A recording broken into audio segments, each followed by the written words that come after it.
It's so freaking heavy.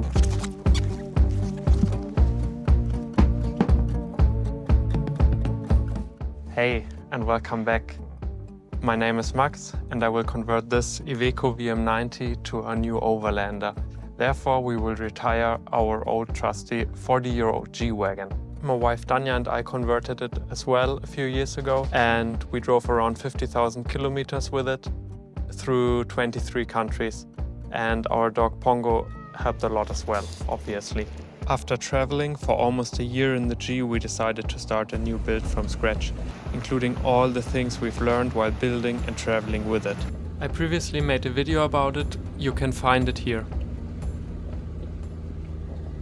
Today I want to take apart a split rim. I've never done it before, and I want to do it to learn how to do it.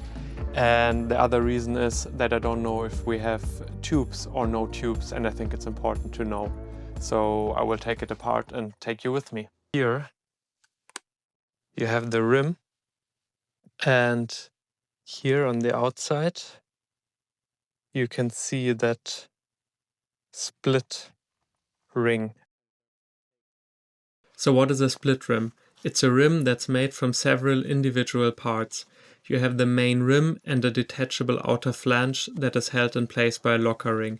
The biggest advantage is that you can take the tire off the wheel without a machine, because you don't need to push it over the flange. I think this is really important, especially during long-term travel and in remote regions, to be able to help yourself to some extent.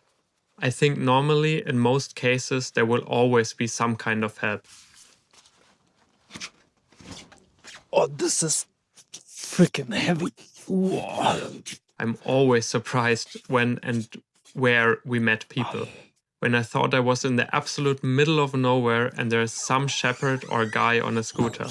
But I think it's best to be able to help yourself if you don't want to wait for hours or days, and it gives me some peace of mind. Oh.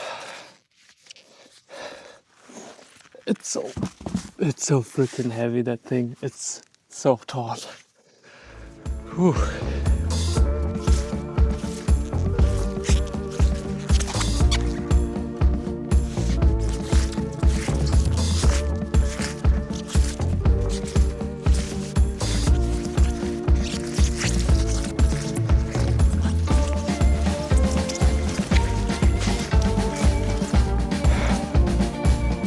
Close call.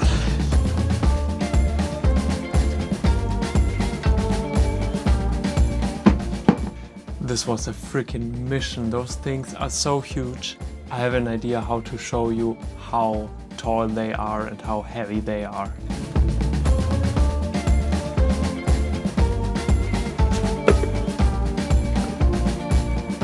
I think this demonstrates it quite well. This tiny little rim is from a Fiat Panda. And yeah, the one in the back obviously from the Iveco. This is insane. The size difference of those two wheels. I will weigh it as well to show you. First, let's check the tiny little rim from the Fiat Panda. I have this trusty little scale. Let's see what the difference is. Actually, I'm super curious. I don't know what the Iveco rim weighs. So it's around 11 kilos. Okay, let's do the Iveco rim. Hopefully I can lift it with this little scale and having that ring in my hand. Let's see.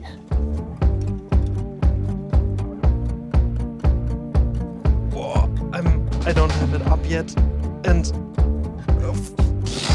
the scale is maxed out.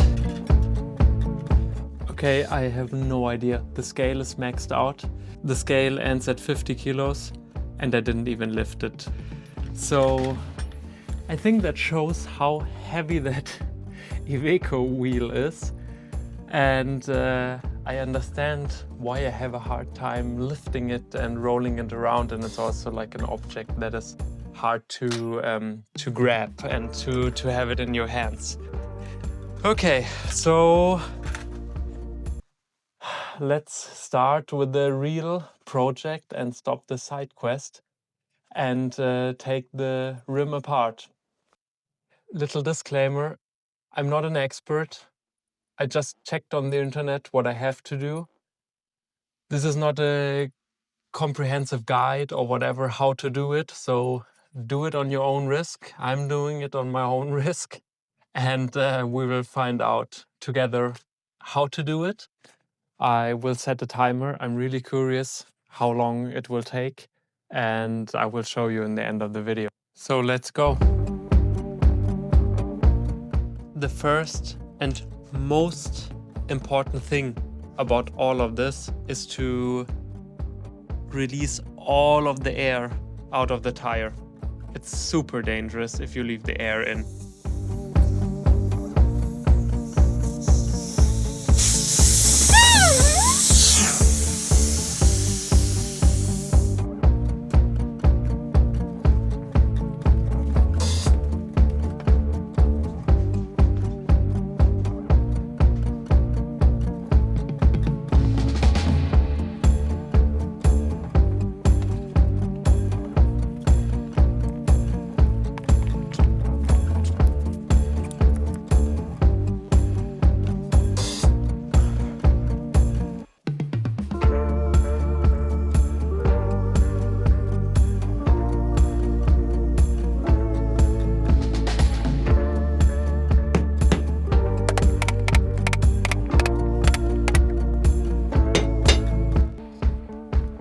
I'm super surprised, like I'm 5 minutes in. I thought like I will show you a video like, oh, 3 hours later or whatever.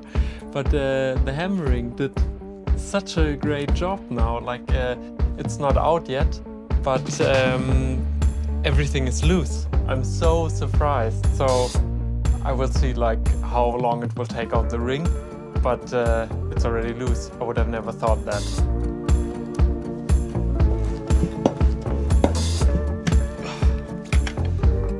Woohoo!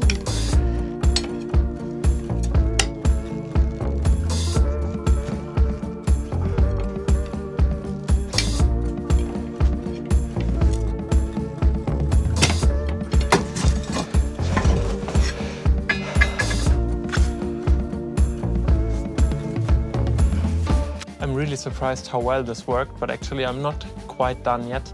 But the tire is kind of sticking to the other side of the rim now, and I try to take it off.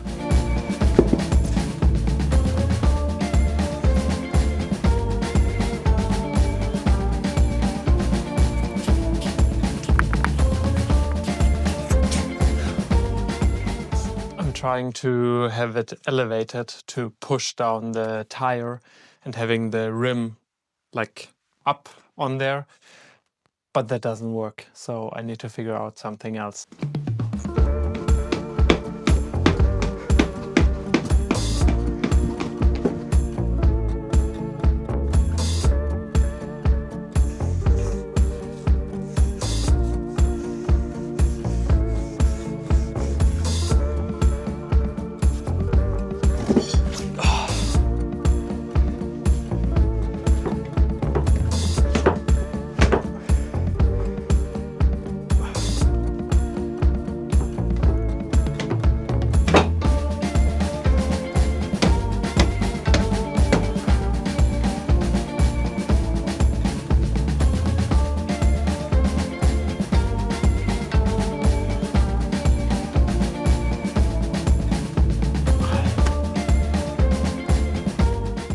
Okay, here is a stupid tube. I figured so, but I was really hoping that they came without a tube.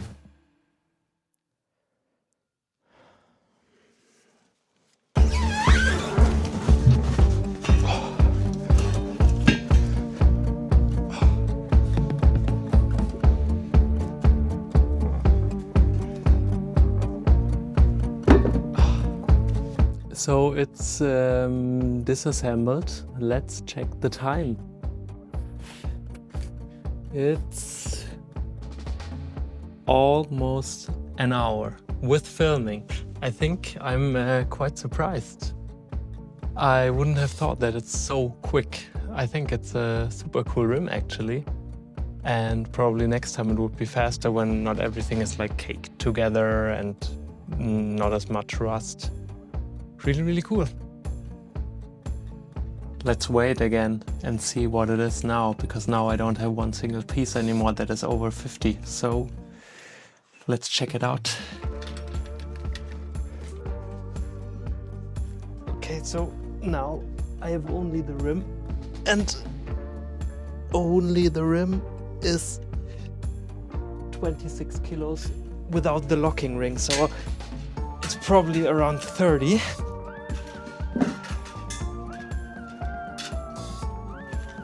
And now let's check the tire. Oh.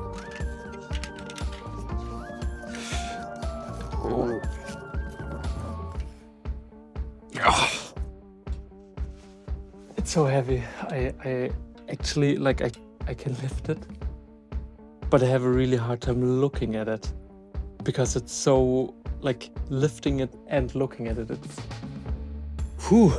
crazy heavy.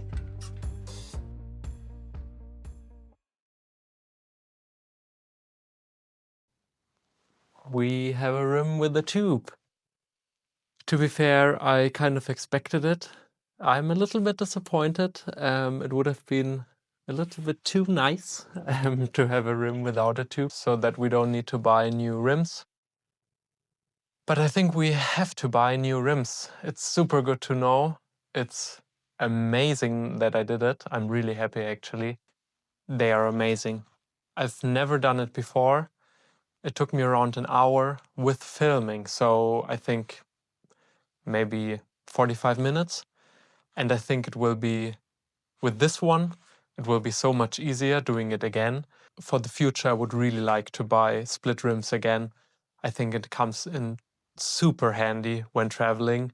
You can just help yourself. You don't need big machines.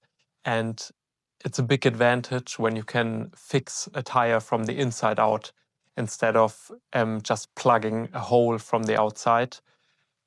But the tubes are a big disadvantage. I'm really curious what your experience with split rims is, and if you have any suggestions what rims would fit on that car, because I know it's not easy to find proper rims for the Iveco. And if you liked the video, then see you next time.